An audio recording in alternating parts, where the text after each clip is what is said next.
तो चलिए दोस्तों, आज की मार्केट एनालिसिस शुरू करते हैं। सबसे पहले चलते हैं हम डेली टाइम फ्रेम में। डेली टाइम फ्रेम के हिसाब से मार्केट अभी भी अप ट्रेंड में है। अगर पीछे से देखेंगे तो ये अभी भी एक स्ट्रक्चर इसका अप ट्रेंड में ही दिख रहा है। अभी एक कंडीशन, ये पुल बैक की कंडीशन में है। अब डेली टाइम फ्रेम के हिसाब से सबसे पहले तो अपन सपोर्ट रेजिस्टेंस मार्क कर लेते हैं। ये इसके लिए एक सपोर्ट का काम कर सकता है और ये नीचे वाला पार्ट भी इसके लिए एक सपोर्ट का काम करेगा। ये दो सपोर्ट हो गए। अभी क्या है, पुल बैक की कंडीशन में है। मार्केट ऊपर गया, मार्केट नीचे आया और यहाँ से सपोर्ट लेके मार्केट वापस ऊपर जा सकता है।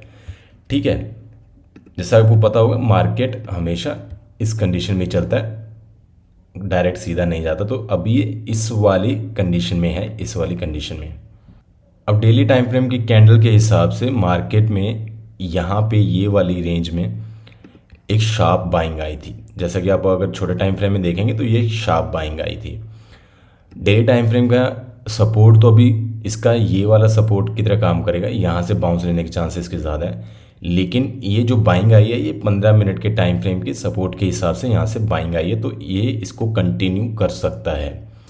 अब मान लीजिए कि मार्केट गैप अप ओपन होता है तो ये कल की क्लोजिंग से सपोर्ट लेके ऊपर की तरफ में जा सकते हैं।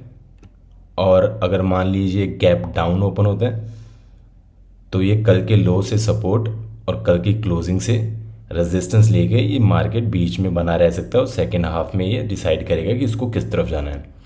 और अगर गैप डाउन ओपन होता है, यहाँ पे कल की रेंज से बाहर ओपन होता है, तो उस कंडीशन में भी ये नीचे आके यहाँ सपोर्ट लेके ऊपर रहने के चांसेस के ज़्यादा हैं। ये तो हो गया डेली टाइम फ्रेम के हिसाब से। अब अपन देखते हैं 15 मिनट के टाइम फ्रेम में। दोस्तों 15 मिनट के टाइम फ्रेम के हिसाब से सबसे पहले तो अपन मार्क कर लेते हैं, एक ये ट्रेंड लाइन आ रही है, इसको मार्क कर लेते हैं। और एक ये ऊपर से ट्रेंड लाइन आ रही है, इसको भी मार्क कर लेते हैं। और जैसा मैंने डेली टाइम फ्रेम के हिसाब से बताया था, ये लेवल इसके लिए सपोर्ट और ये लेवल भी इसके लिए सपोर्ट के लिए काम करेगा। ये ट्रेंड लाइन भी इसके लिए एक सपोर्ट का काम करेगी। ठीक है, अब मैंने आपको बताया था कि यहाँ से एक शार्प बाइंग आई है इस एरिया से। इस एरिया को मार्क कर लेते हैं, इस एरिया से एक शार्प बाइंग आई है और इस एरिया पे एक छोटा सा रेजिस्टेंस भी है।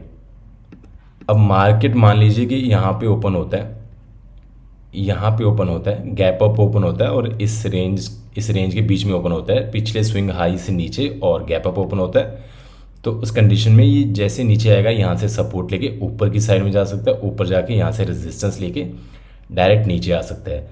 लेकिन हम यहाँ ट्रेड बनाएंगे या नहीं बनाएंगे, इसका हमें देखना पड़ेगा 5 मिनट के टाइम फ्रेम में कि हमारे पास अगर स्पेस रहेगा और तभी हम ट्रेड बना पाएंगे।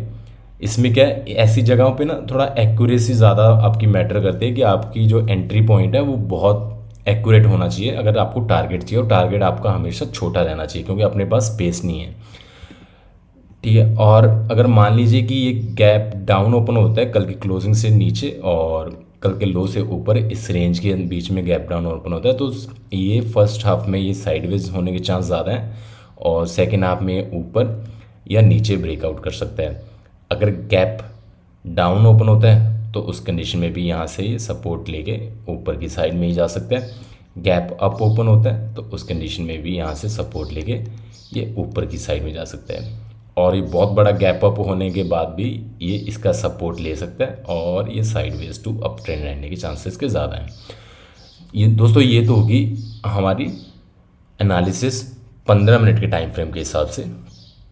ठीक है, हमने 3 कंडीशन बनाई है मार्केट में और हम तीनों कंडीशन के लिए रेडी हैं कि अगर कहाँ अलग अलग कंडीशन पे ओपन होता है तो अलग अलग सिनारियो बनते हैं। अब मैं आपको मिलता हूँ जब प्री मार्केट सेशन ख़त्म होगा और जब हमें पता चल जाएगा कि मार्केट यहाँ पे ओपन हो रहा है, तब अपन डिसाइड करेंगे कि हम कौन सा प्लान एग्जीक्यूट करने वाले हैं और कहाँ पे ट्रेड लेने वाले हैं। सेशन ख़त्म हो चुका और हम ओपन हो रहे हैं 25,505 रुपये पे। यहाँ पे ओपन हो रहे हैं हम 25,505, एकदम सपोर्ट लेवल के, ये रेजिस्टेंस लेवल के थोड़ा सा ऊपर ओपन हो रहे हैं। तो दोस्तों इस कंडीशन में जैसे ही मार्केट इस लेवल पे आएगा, मान लीजिए कि मार्केट डायरेक्ट यहाँ से ऊपर निकल जाता है तो उस कंडीशन में थोड़ा वेट करेंगे हम। और जैसे ही अगर मान लीजिए मार्केट थोड़ा सा नीचे की तरफ आता है, यहाँ पे जैसे सपोर्ट कल की क्लोजिंग के पास में आता है, तो इस केस में ये ऊपर की साइड में जा सकता है। ठीक है दोस्तों, और आपको इस सीरीज़ का रूल तो पता ही होगा कि हम एक दिन में सिर्फ एक ही ट्रेड करेंगे, 1:2 का टारगेट फॉलो करेंगे और एक लॉट के साथ ही ट्रेड करेंगे, और देखते हैं कि अपना एसएल होगा या टारगेट होगा, जो भी होगा हम अपना सिस्टम बंद कर देंगे एक ट्रेड के बाद में, और मंथ एंड में आपको मैं दिखाऊंगा कि क्या रिजल्ट आएगा। ठीक है दोस्तों, अब मैं आपको मिलता हूँ जब मैं मार्केट में ट्रेड एग्जीक्यूट करूँगा तब। दोस्तों यहाँ हम 25,700 के पुट में एंट्री बनाने जा रहे हैं।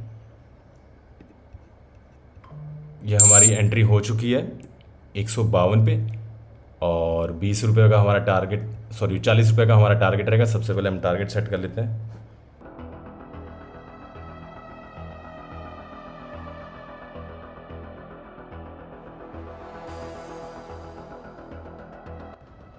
अरे यार, कभी एसएल नहीं लगता इसमें और कभी ये नहीं लगता, क्या दिक्कत है ये यार? दोस्तों कोई मुझे कमेंट करके बता सकता है कि ये क्या दिक्कत हो रही है? चलो अपन एक काम करते हैं, इसको हटा देते हैं, इसको मैं कैंसिल कर देता हूँ और अपन एसएल पे ही रखते हैं, एसएल लगा लेते हैं, क्योंकि एसएल ज़्यादा ज़रूरी है।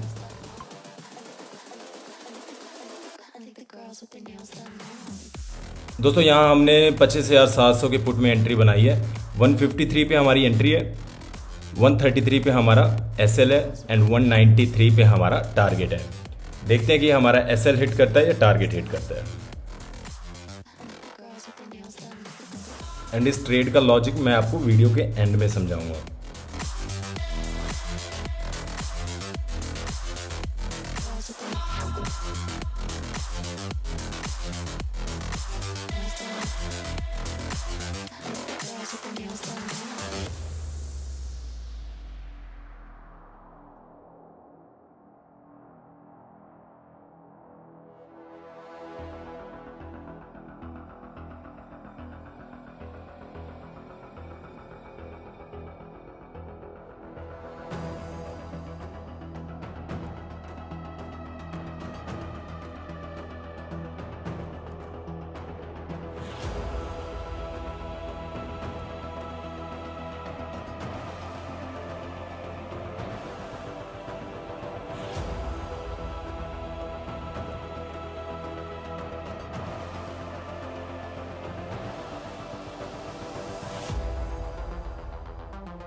Girls with their nails done now.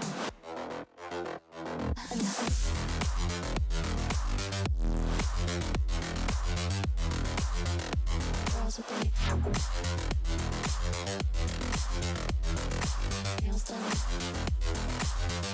Girls with their nails done. Girls with their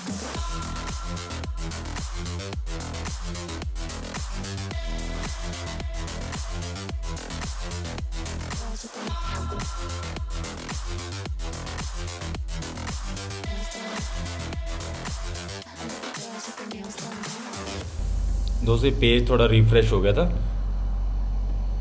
अब मैंने सेट कर दिया। दोबारा देखते हैं टारगेट या एसएल।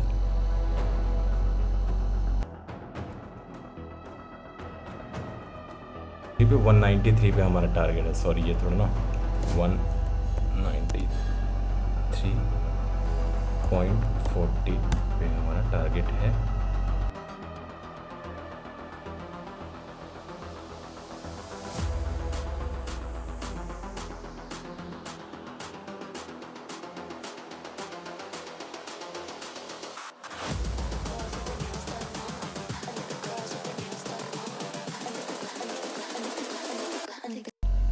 चलिए दोस्तों, यहाँ पे हमारा टारगेट हिट हो चुका है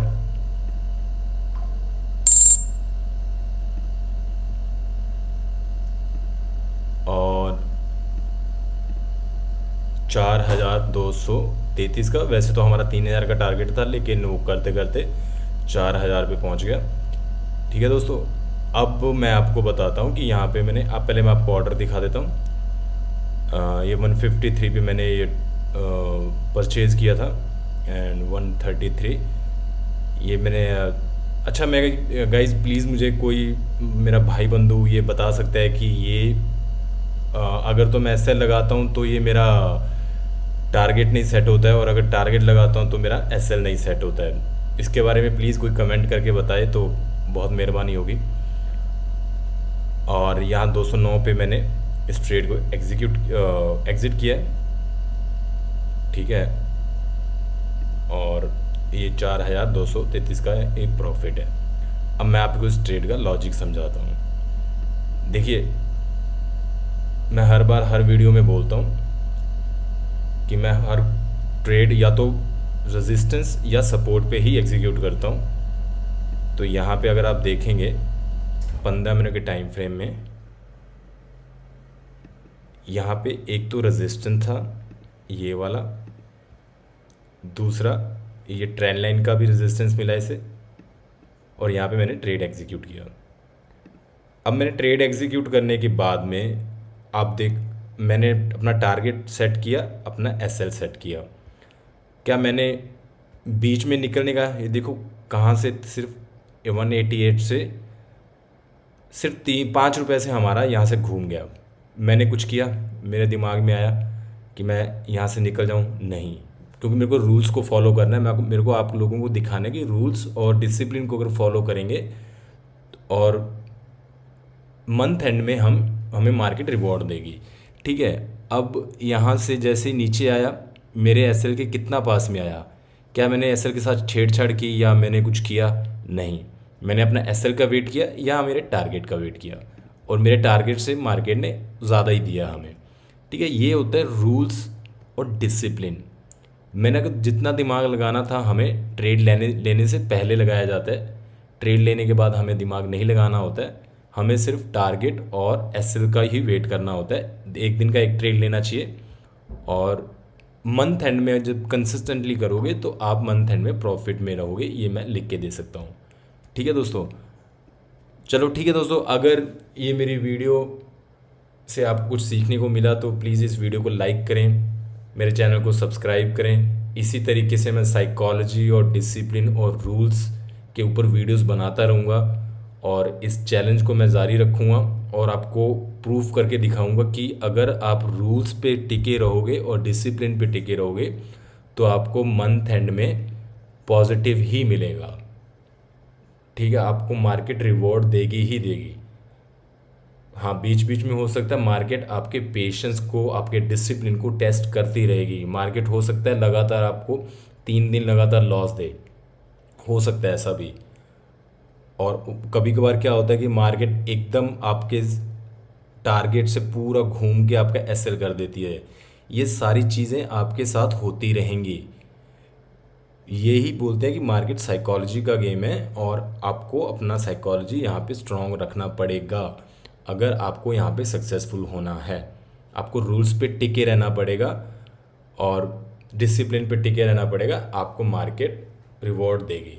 और यही मैं मेरी वीडियोस के माध्यम से आप लोगों को समझाना चाहता हूँ कि अगर आप इसको फॉलो करते जाओगे तो आपको मार्केट रिवॉर्ड देती जाएगी, ठीक है दोस्तों। मिलते हैं अगली वीडियो में। जय हिंद।